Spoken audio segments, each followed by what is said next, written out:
casting out demons isn't a haphazard process. It should be focused and methodical.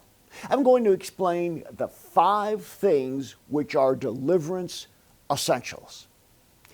Talk of deliverance is everywhere in the Christian community today. It has become almost faddish to speak of casting out demons, especially among Christians of Gen X and Gen Z. This has cause for much rejoicing and perhaps some hand-wringing.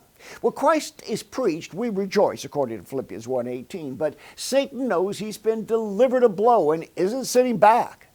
If he can't stop the wave of interest in deliverance, he'll find ways to discredit it with extremism, indiscretion, and lack of practical theological balance. He'll add to it overzealousness that borders on spiritual abuse. Caution, maturity, and carefulness when addressing the matter of demonic possession seems in short supply in certain Christian circles today. If Satan can't succeed by getting the church to avoid the subject of demons, he'll try to derail the matter with eccentricities, questionable epistemology, and unwise tactics. I could give you a long list of specifics, but that might reflect negatively on some well-meaning deliverance ministers. So instead, let me emphasize the positive approach of what should be done instead of slamming the lack of prudency with a broad brushstroke. Consider these 5 basic approaches to deliverance and exorcism that I believe should be heeded. And if you want to know more, of course, check out our online teaching track at boblarsonuniversity.org. First, proper intake of information. A conclusive exorcism should never be attempted without first gathering sufficient information about the person who is supposedly manifesting demons.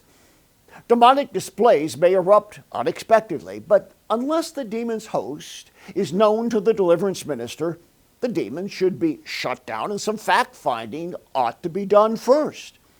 When someone schedules a virtual or in-person encounter through our ministry, a detailed personal and family profile is always required before their appointment is confirmed. Even with the live, spontaneous manifestations which occur in some of our public meetings, I always stop to get some basic facts before proceeding. Commanding demons to leave an individual you don't know and about whom you have no understanding of mental health history is dangerous and unethical in most cases. Secondly, methodical procedures. Deliverance and exorcism is always about a process. It should never be about an abrupt interruption.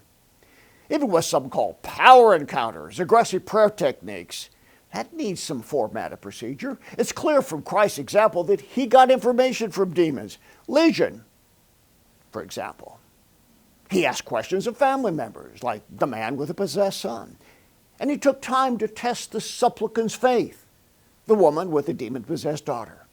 In Bob Larson University, we teach a protocol of deliverance with guidelines on how to proceed.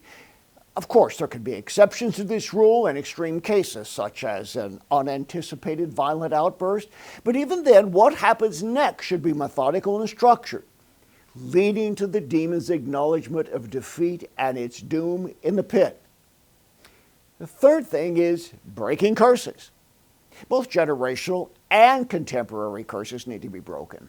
Some who seek my help may have read our curse-breaking book and they're already familiar with the appropriate renunciations.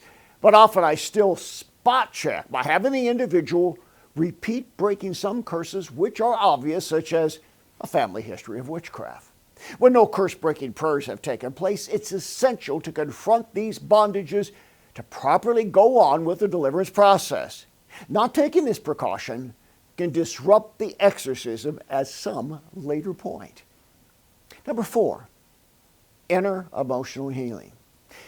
When and where to insert this part of the deliverance process can be variable, but the client's emotional and mental health status must be assessed in some way. The one doing deliverance should be acquainted with the possessed person's life history.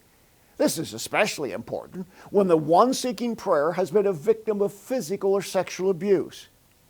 For example, deliverance on a person afflicted with PTSD, anxiety disorders, or severe depression, or mental health issues should not be attempted until past emotional wounds have been addressed.